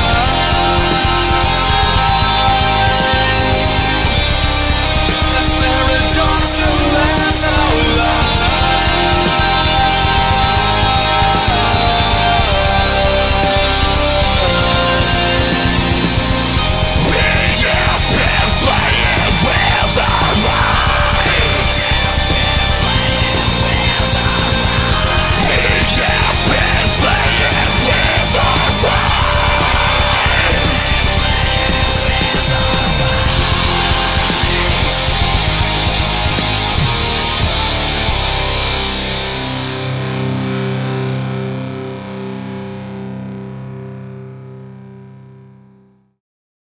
Well, interesting song and a great musical guest, thanks to Rodrigo, who's reminding, an ardent paranormal is reminding everyone you can follow me on Twitter. It's at Stephen Cambion, absolutely. And we want to remind you that we are a viewer-supported show, so we appreciate the support. There's links in the description of the video. You can join our Patreon for as little as $1 a month, or become a YouTube channel member for $5 a month. Get all the Patreon benefits and some extra YouTube goodies as well. I have some extra fun stuff that we'll be giving to the Patreon supporters and the channel members as well. This week we'll have a couple of extra goodies here. And I wanted to take a moment to talk about the show schedule. So going forward, you can expect at the very least that we'll be here Monday, Tuesday, and Wednesday at 9 p.m. Eastern. It could be because of the coming spring or my other commitments, but I'm hoping at least that I will be scaling back the number of live shows per week to also allow for more pre-produced production quality videos that we're going to try to focus more on. But the whole thing with the schedule is that it changes or could change. If I have more time one week and there's some things going on that I think are worthy of doing a show on, like tonight's broadcast, we will certainly do more than that if our time allows. But for those asking me, I noticed we started doing shows on Sunday night, but please remember that I am trying to work on the cabin and things on the weekends. So when I come back on Sunday, I'm pretty beat up and tired, and then doing a show. But that helped us to sort of,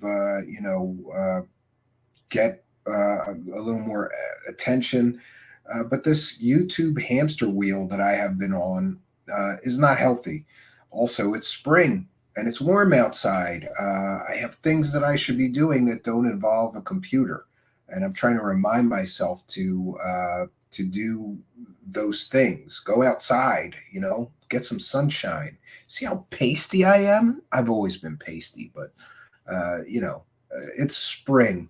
The other thing is that traditionally every year, at least in my experience and the experience of a few friends who are YouTube content creators or podcasters, the views drop because people aren't spending all day and night inside their houses anymore, connected to the internet, digesting the content. So, going forward, I would say Monday, Tuesday, and Wednesday for sure there will be shows. If there is any more, consider it a bonus. But I do have other areas of my life and my business that I really need more attention. And certainly those things are more important than what's happening here. In one case, I have these cabin projects, I have these music projects. And by the way, I want to thank each and every one of you who joined us for the premiere of this new album pre-release. It's not going to change for the commercial version. I just wanted to release it first so that if there were any major problems with the mix or the master or any of that stuff, it would get caught before it was all over, CD Baby and iTunes and Spotify and everywhere else. So I appreciate everybody who came out. It looks like there's no issues with it, and we will be moving forward with plans to commercialize that. Yes, Rodrigo is here and saying, do a show in your yard, Steve, and get those vitamin D juices flowing. Yeah, I'm vitamin D deficient, actually. According to my latest blood work, blood tests that I had, I'm very vitamin D deficient. So much so that I got a prescription for vitamin D. These big, I don't know how many milligram they are, these big vitamin D horse pills, right? And I can take those, or I could go outside and get some natural sun and have natural vitamin D. Much prefer to do that. Um, and DJ 808 Audio Viz says, top quality tonight, man. Fantastic show. Well, thank you. I thought it was important that people have a place they could go to hear the details or more details about this infamous UFO tape. So, yeah. Brandy Phillips reminding people, watch one more show. It really helps. Yes, there's a few things that I would say. There's a few ways to support us. One way, of course, is just throw money at us. Throw all the money you can at us. That definitely helps. But certainly the other way is to like, comment, subscribe, hit the notification bell, and share these videos on your social media. And then I've been told by a YouTube expert, somebody I trust, that one of the greatest ways that the audience can help our show here is to go watch one more. Not right now, maybe not even tonight, maybe tomorrow while you're driving somewhere. You're going on a road trip, watch a bunch of our videos here. If you're working, watch one more video. For some reason, that really does help. It tells the YouTube algorithm that we produce quality content. People come here for one show, they come back and they watch another one. They start turning the dials up, and suddenly we're getting recommended on a lot more people's feeds, and the view counts will jump. Hopefully the subscribers will jump. And I would really appreciate watch one more, right? And you also, I always tell people this, use the search tool. If you want to use that little magnifying glass on our channel, you just hit that. You can put in a certain name like Jeremy Corbell or George Knapp or Lou Elizondo and see all the shows that we have produced, or David Wilcock or Corey Good or any of these UFO personalities. So there's got to be something in there that you're interested in. If you're interested in Mothman, we've done shows there. Bigfoot, we've done some shows. Ghosts, demons, exorcism. We interviewed an exorcist once. Yeah. Oh, geez, Steve Nicholson. I recently heard on the news that Russia has secured a portion of Ukraine in which holds the space ark. What's your take on that? Well, considering the space ark story came from Michael Salla, I would think that that whole story is garbage. And people capitalizing on selling fake alien stories based on a war is really disgusting and despicable to me. There's people dying, children, women, children are getting bombed and murdered right now for some idiot like Michael Salla to decide, I'm going to sell a fake alien story based on this war. Tells you everything you need to know about him. Phil Harmonica says, yes, right on. Do the show from the great outdoors. Yeah, I have done a few shows from my patio. For those unaware, this studio that we do our broadcast from is a tiny attic room, sort of attic room, and it doesn't have good ventilation, and our time is running real short here. I'm going to have to escape to the other place that I do streams from until summer is over, because though I have an air conditioner, the audio files go crazy if I just leave the air on through the whole show. So I can't really do shows in here once it gets too hot, and it will in the next couple of weeks, right? And so questions or comments for me, please put them in please put them in all capital letters. Amy Collins says, Space Ark, Calgon, take me away, right? Live Skywatch from the new studio. The land over there is great. There's no lights or anything or neighbors within miles, so that would be a good place to do a Skywatch. And I did get a new Celestron telescope, which lets you film either still images or video through it. So we may do that from the cabin, the new land where the studio is going to be built near the cabin would be ideal for that. DJ808 AudioViz says, I just watched that interesting recording about the CIA and drugs. Don't know who it was, though. Yeah, they have a long history, right? Is there a legit UFO story you've investigated? I've watched this guy's YouTube channel, Red Panda Koala. He has a great documentary on the Brazilian case, Operation Plato. Heard about it? No, I haven't heard about Operation Plato. You can send me a link and I'll check it out, however. And as far as legit UFO stories, I mean, some of them remain mysteries to me. It doesn't mean they were aliens. The Phoenix Lights, I think, is still a mystery as to what it actually was. The Cash Landrum incident, I think, is a great case and still remains a mystery. They're not all scams. They're not all hoaxes, but some remain unresolved and unproven to be anything extraordinary, however, right? Yeah, I'm sorry about those ads, but they do help here if they leave the ad. If they leave the ad pennies on. Now, I have a feeling that this one will get demonetized because there's a lot of F-bombs in that recorded call and I forgot even that there was F-bombs in that recorded call, right? Isn't it interesting that some of this, sometimes it's not me cursing that causes the demonetization. Yeah, already limited. They've already limited the ads here on this show. And that's probably because of all of the F-bombs or the mention of Area 51. So, it's very discouraging that we're doing the best that we can to remain monetized. But the YouTube algorithm is merciless. You can curse one time and they'll mark your no ads.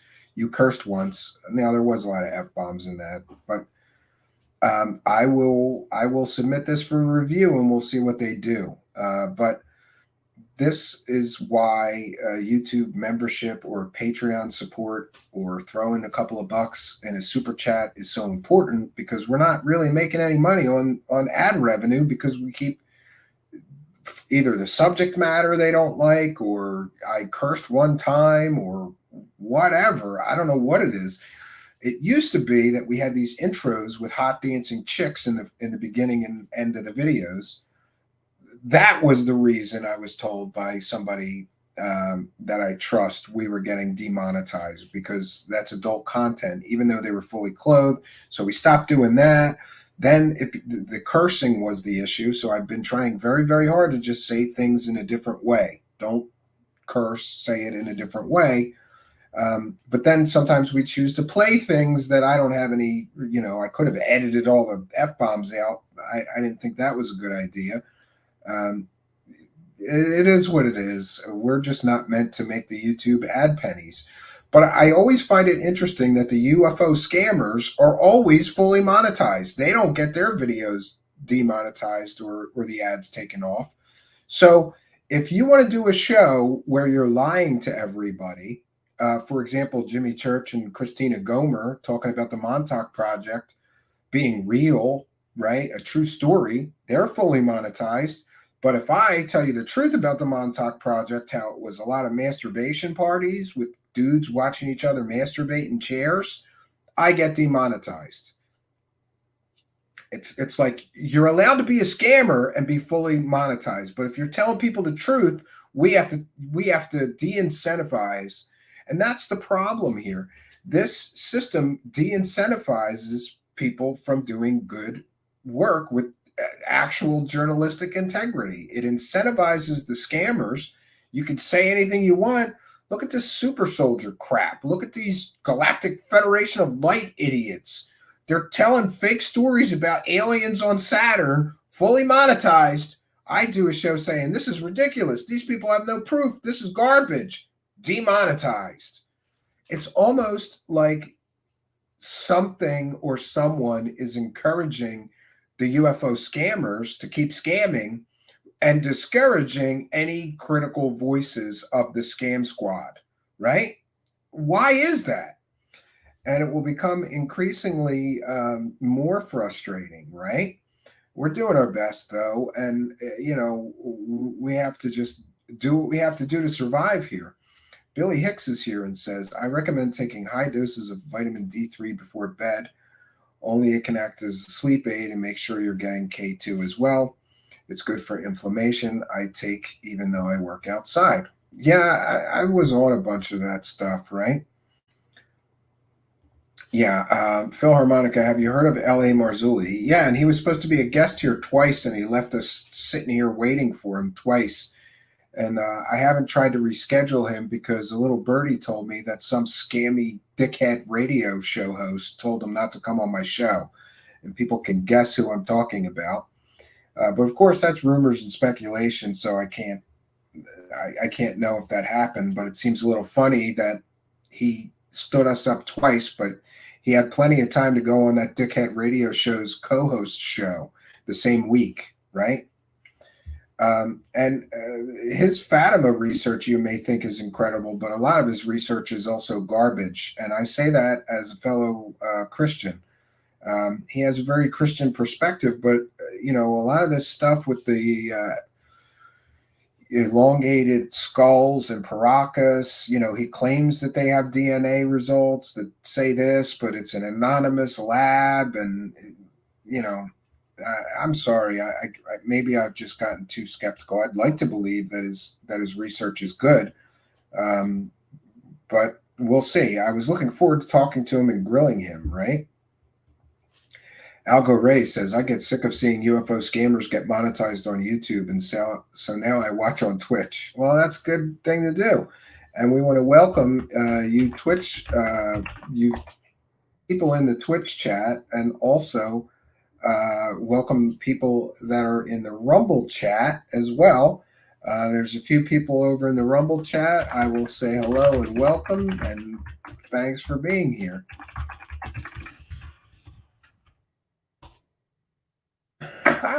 Of course, somebody's saying puff, puff, pass, and that's Egyptian princess. And Golden Tulip is saying, I got paraphernalia going. Multiple paraphernalia going. But we welcome you in the Rumble chat, and I'm going to check out the Twitch as well and welcome everybody in there. A lot more people. We've got Jewel Chicky Arlene, Archaic Revival, and Algo Ray, and others in the Twitch chat. And I'm just going to say welcome, Twitch chatters, and thank you for being here. We thank you for your support. You can watch us everywhere. And the people, we want to welcome people watching on Facebook as well, or people watching on the Twitter feed as well. We have applied to be monetized on Twitter, and we'll be making an announcement about that as well soon. One more place, right? Phil Harmonica says, "Oh, that's okay. I understand. I'm just trying to figure this all out." Yeah, and I don't let me dissuade you if but I always just say verify. Fact check what people are saying. Don't just blindly accept that they're good, credible sources of information. It's always best to be cautious when you get to some of these people who are pushing these stories, because we always have to recall and remind ourselves that these people don't have jobs. Like, it's their job to sell you alien stories, John P. Adventure says, I go to Fatima once a year here. People make promises and walk to Fatima before people kneel to Fatima to heal diseases. Yeah, Fatima is an interesting case. And it's one, I hope I didn't. Archaic Revival says I doxed him. Yeah, there's a lot of that going around, right?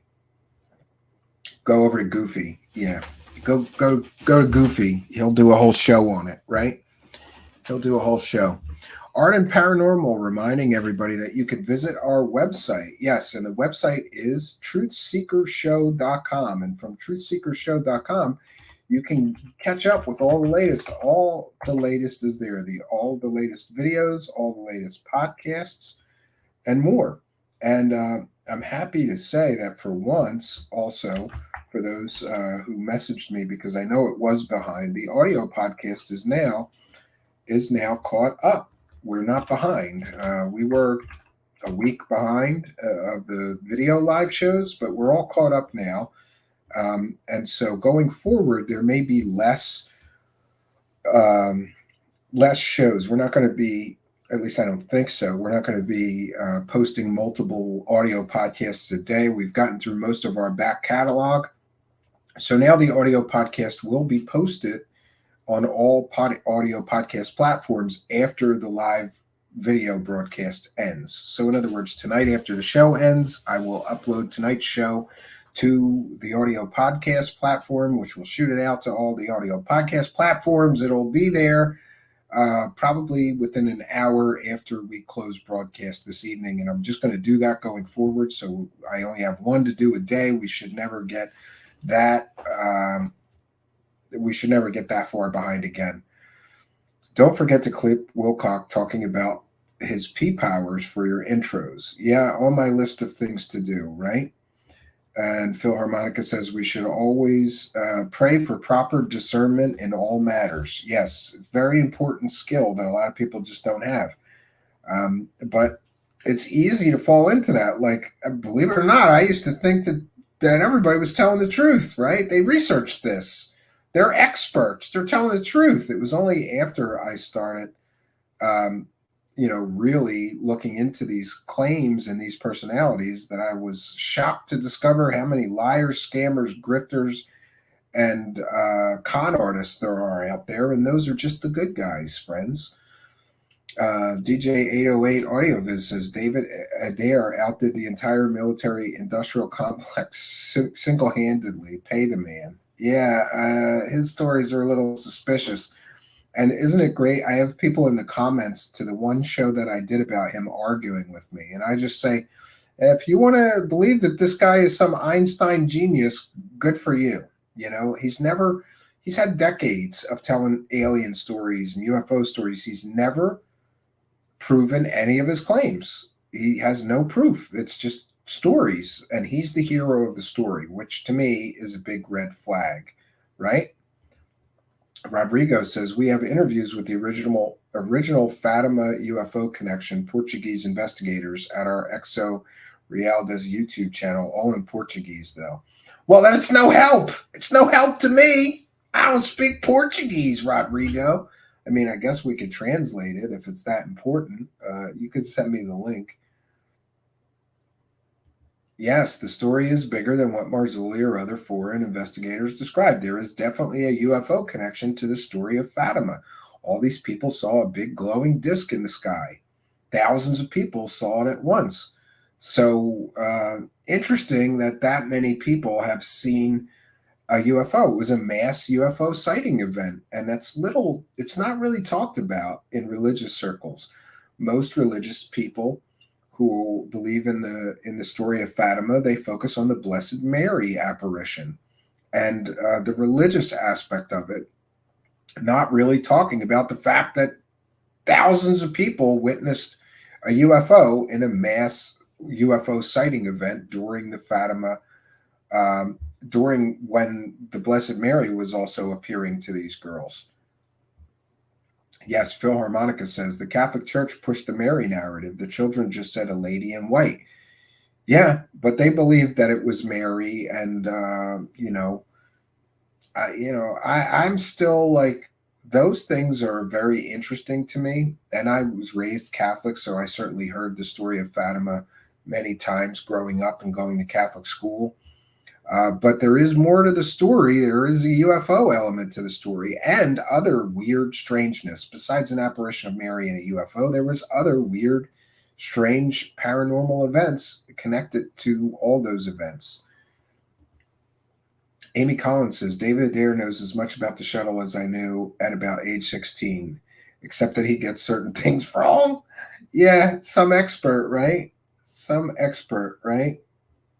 And Ro Guimaraes is here, and welcome.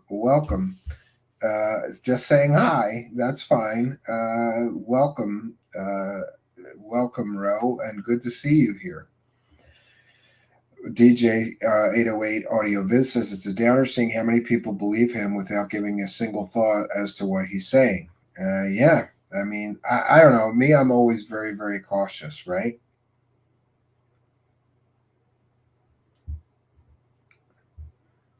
First doctrine of the X-Files deals with trust, says unknown sender, right? And Footy Gangster is asking, are the subtitles working? Yeah, that would really, really help. John P. Adventures says they are fine, aren't they? Girl's name. Oh, they're talking about the girls who witnessed the Fatima apparitions. The sun dancing in the sky. Yes, yes, that's what the UFO that the Fatima witnesses. That's what they described it, like a sun dancing in the sky. Very, very interesting. Rodrigo says, no, unfortunately, maybe the audio generated subs are working. Not sure. Got to check it. Yeah, that definitely helps. So we have done our due diligence, friends, and we are here tomorrow night at 9 p.m. Eastern Standard Time, and we'll be here Wednesday night at 9 p.m. Eastern Standard Time. But for now, that's all we got for you. So I'll be back tomorrow night, 9 p.m. Eastern Standard Time. Hope you'll be here. We'll also be releasing the first of a new series called What Is It?, where we take some strange or mysterious video from the internet and try to determine what it is. I'll be editing that tonight, posting it for members and Patreon supporters late tonight or tomorrow, but it will be made public sometime this week, and that should be a whole new series of produced videos that we'll be making. Those will be pre-recorded, but maybe we'll do a premiere. Depends on how long it is. I hate to call everybody here for a premiere when it's a 4-minute or 5-minute video, but it might be 10 minutes. I'm not sure yet. We'll see after we edit it together. Got some extra special goodies for you all this week and some special surprises. So, but that's all we got for you. We want to thank you, kind and generous benefactors, you Patreon supporters, you Twitch subscribers, you PayPal pledgers, you YouTube channel members, super chatters, super sticker purchasers, and you people sending super thanks. You can hit that thanks button and throw a couple of bucks in our hat to keep us creating this content, even if you're watching a replay, and we love and thank all of you. We want to thank our chat room moderators. We want to thank the man with the golden voice, Mr. Ian, Spooky for the graphics, and all of you for joining us here this evening. No place else I'd rather be, but I have some other things to do, so I'm going to bounce on out of here. So that's all we got for you, friends. Until next time, my name is Stephen Cambion. Good night, and God bless all of you.